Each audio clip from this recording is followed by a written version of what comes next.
गजब नाजिल हुआ तो यहूदियों के रास्ते पर हमको न चला, और अल्लाह उनके रास्ते पर न चला जो भटक गए, ईसाइयों के रास्ते पर हमको न चला। हम बार बार ये दुआ करते हैं क्योंकि इससे बड़ी कोई चीज नहीं है मेरे साथ। ये अलग बात है, इस दौलत की हमें और आपको कदर कीमत नहीं मालूम। इस्लाम क्या है हमें इसका एहसास नहीं है। इस्लाम इतनी बड़ी नेमत है, जब जन्नती जन्नत में जाएंगे तो क्या कहेंगे, वक़ालुल हम्दुलिल्लाहिल्लज़ी या अय्युहन्नास इत्तक़ू रब्बकुमुल्लज़ी ख़लक़कुम मिन नफ़्सिन वाहिदा व ख़लक़ मिन्हा ज़ौजहा व बत्थ मिन्हुमा रिजालन कसीरन व निसाअ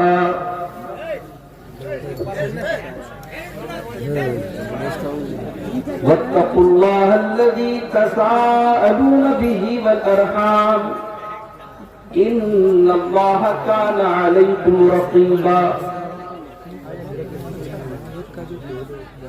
या अय्युहल्लज़ीना आमनू इत्तक़ुल्लाह व क़ूलू क़ौलन सदीदा युस्लिह लकुम अमालकुम व यग़फिर लकुम ज़ुनूबकुम वमन युतिइल्लाह व रसूलहू फ़क़द फ़ाज़ फ़ौज़न अज़ीमा।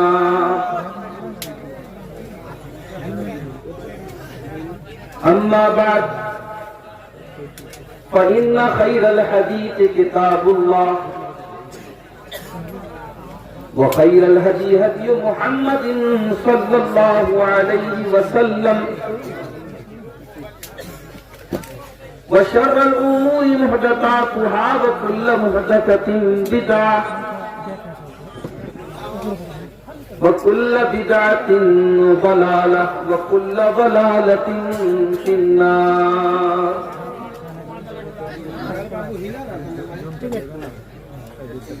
अऊज़ु बिल्लाहि मिनश शैतानिर रजीम। बिस्मिल्लाहिर रहमानिर रहीम।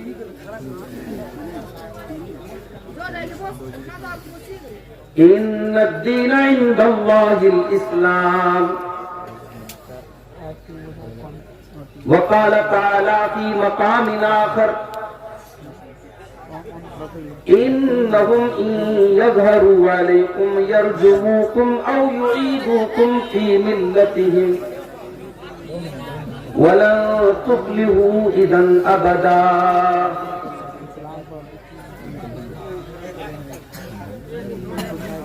मुहतरम उलमाए किराम, कल भी आपने उलमा के बयानात सुने, आज भी आपने बहुत अच्छी और बहुत अहम तकरीरें समाअत फरमाई।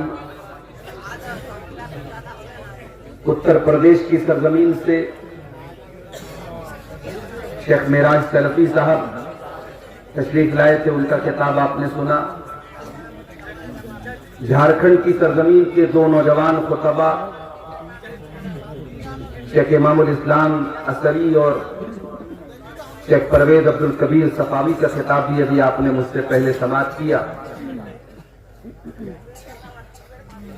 अब इस सिलसिले की आखिरी कड़ी के तौर पर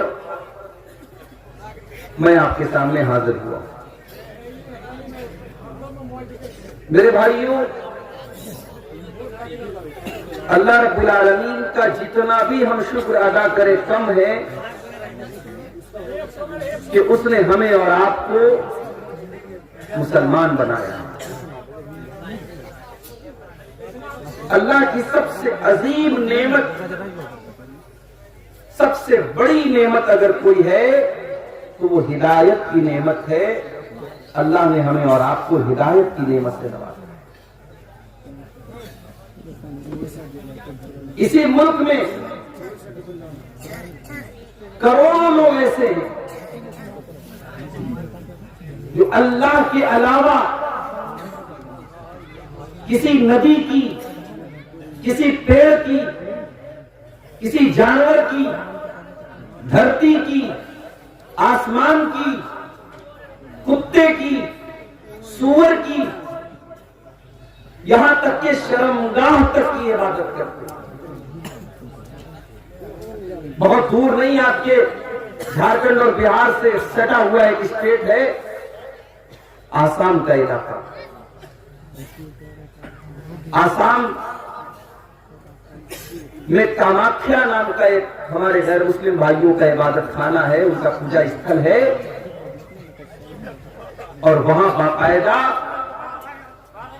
औरत की शर्मगाह की छवि बनाकर उसकी इबादत। हमारे उत्तर प्रदेश में अभी महाकुंभ का त्योहार चल रहा है हमारे गैर मुस्लिम भाइयों का। पूरे देश से करोड़ों लोग वहां आ रहे हैं और ये अकीदा रखते कि साहब हमने गंगा में स्नान कर लिया, हमारे पाप धुल गए। उसमें आपको ऐसे लोग भी मिलेंगे जो नंगे हैं, कपड़ा नहीं पहनते बदलते। ऐसे भी लोग उसमें मिलेंगे जो अपनी शर्मगाह के ऊपर कोई चीज बांधे हुए है, उसका प्रचार कर रहे हैं। ऐसा भी वीडियो मैंने देखा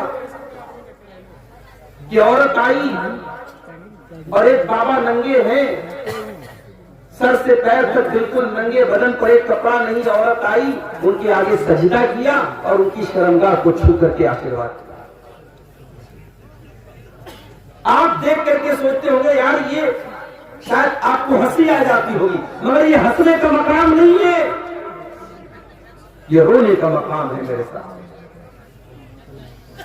इंसान किस हद तक गिर चुका है, इंसान शर्मगाह की इबादत कर रहा है। हमारे बनारस में एक बहुत मशहूर इलाका है गुडोलिया का इलाका। वहां सड़क के बीचों बीच एक सांड आता है और लोग उस सांड को देख करके हाथ जोड़ते हैं कि साहब ये नंदी है, हमारा देवता है। और वहीं एक कपड़े की दुकान है और वो नंदी जिसको वो मानते हैं वो आकर के वहां बैठता है। उस सांड को वो अपना रब मानते हैं, उस सांड को अपना खुदा मानते हैं। इसी देश में कितने लोग हैं जो गाय के गोबर को मुतबर्रक और मुकद्दस समझ करके खा जाते हैं। कितने लोग हैं जो गाय के पेशाब को पी जाते हैं।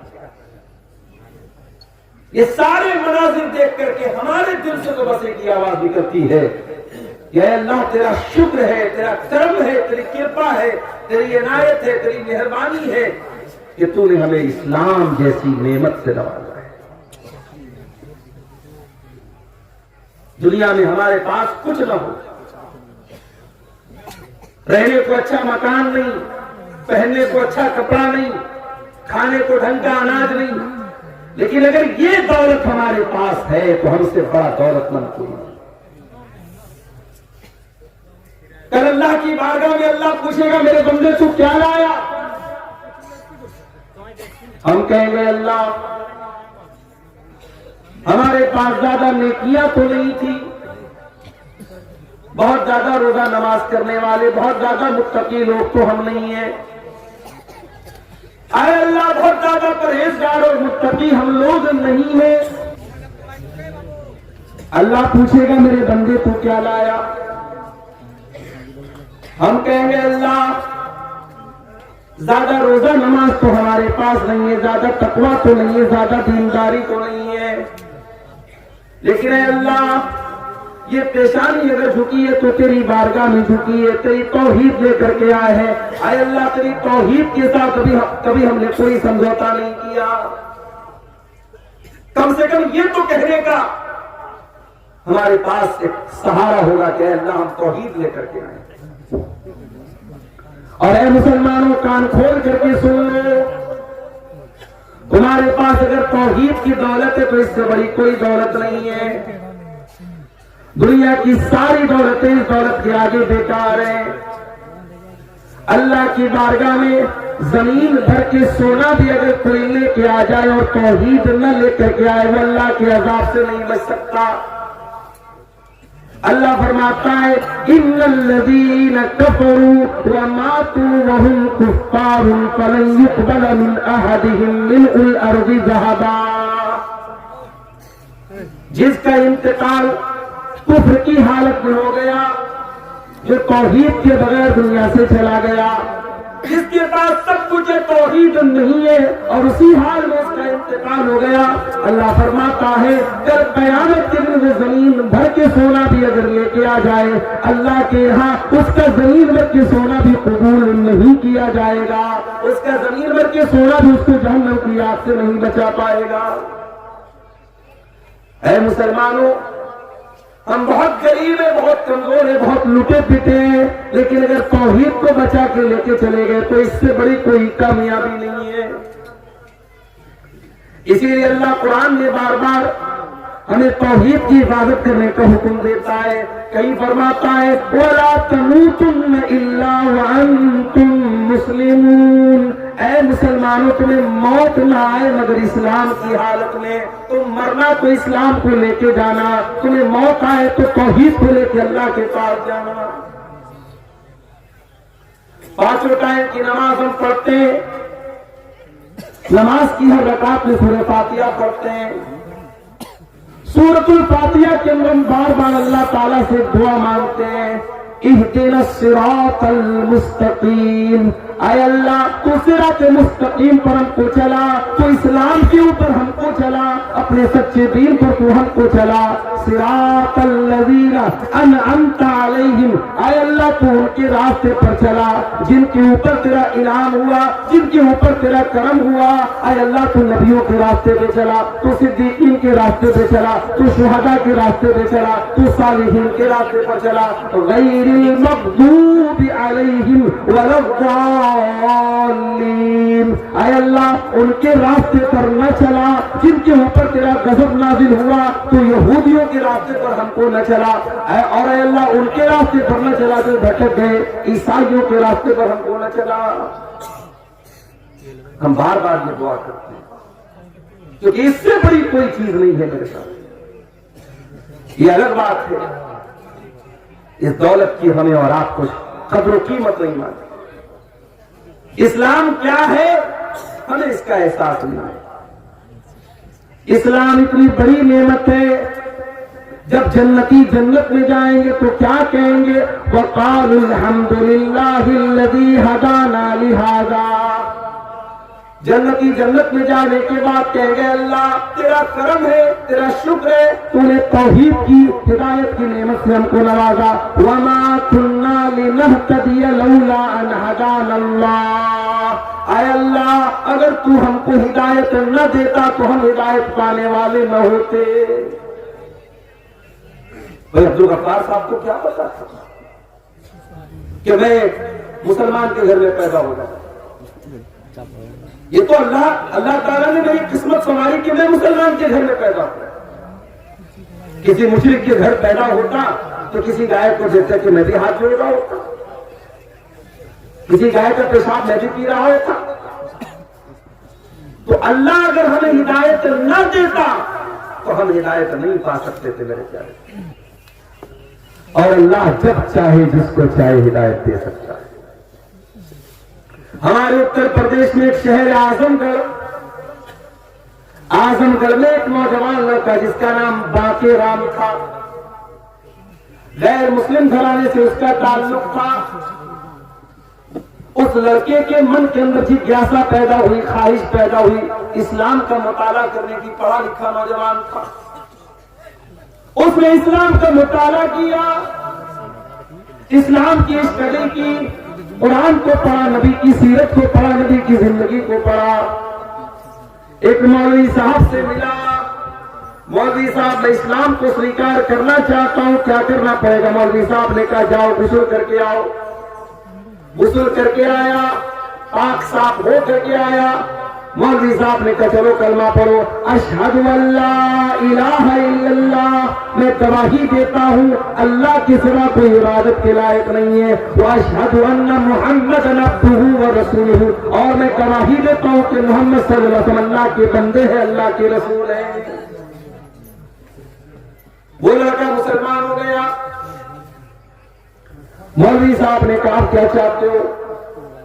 कहा मौलवी साहब मैंने इस्लाम कबूल तो कर लिया, मगर मैं चाहता हूं मैं इस्लाम की और स्टडी करूं और मुताला करूं, मैं कुरान की लैंग्वेज को पढ़ना चाहता हूं, मैं हदीस को पढ़ना चाहता हूं।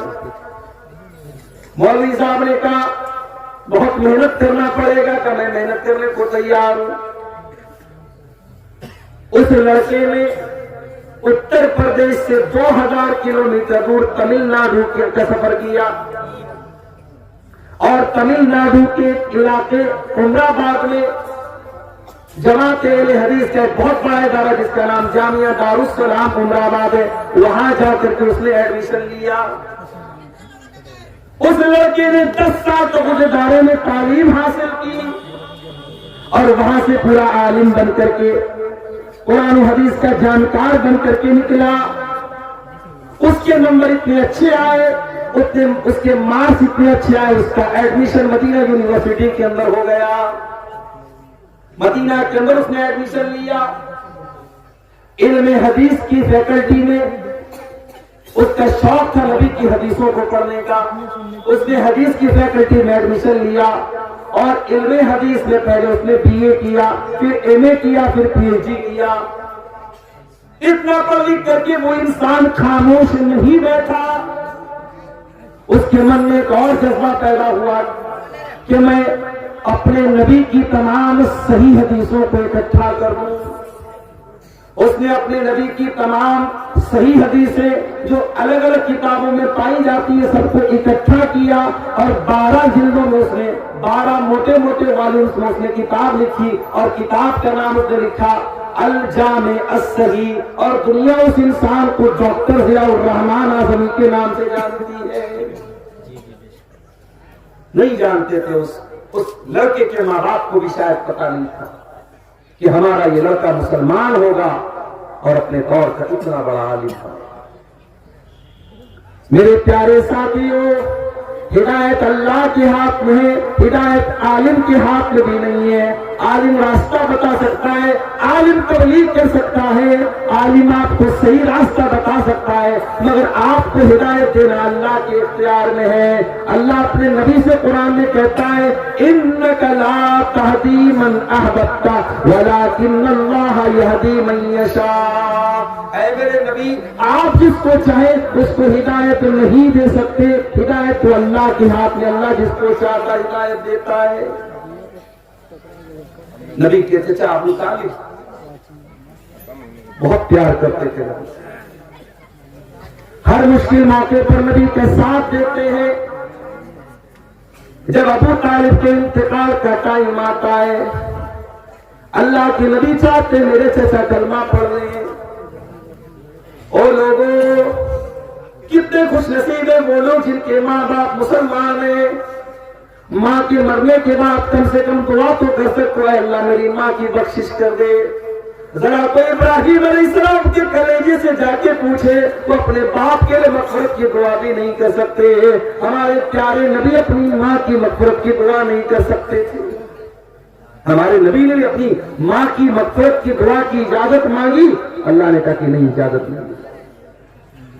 अगर आपकी माँ मुसलमान है, अगर आपका बाप मुसलमान है, मेरे प्यारे साथियों, ये बहुत बड़ी अल्लाह की नेमत है। इस नेमत की कदर करो मेरे प्यारे साथियों। अबू तालिब बाप की तरह नबी को पाला है। आज आखिरी टाइम में, इंतकाल का टाइम में, अल्लाह के प्यारे नबी अपने चचा के पास आते हैं। ऐ मेरे चचा, आपने मेरा बहुत साथ दिया है, आप मेरे सहारा बन के हमेशा खड़े रहे। आज आपका आखिरी टाइम है। ऐ मेरे चचा, कुल ला इलाहा इल्लल्लाह, बस मेरी एक रिक्वेस्ट है, मान लीजिए, अपने भतीजे की एक बात मान लीजिए।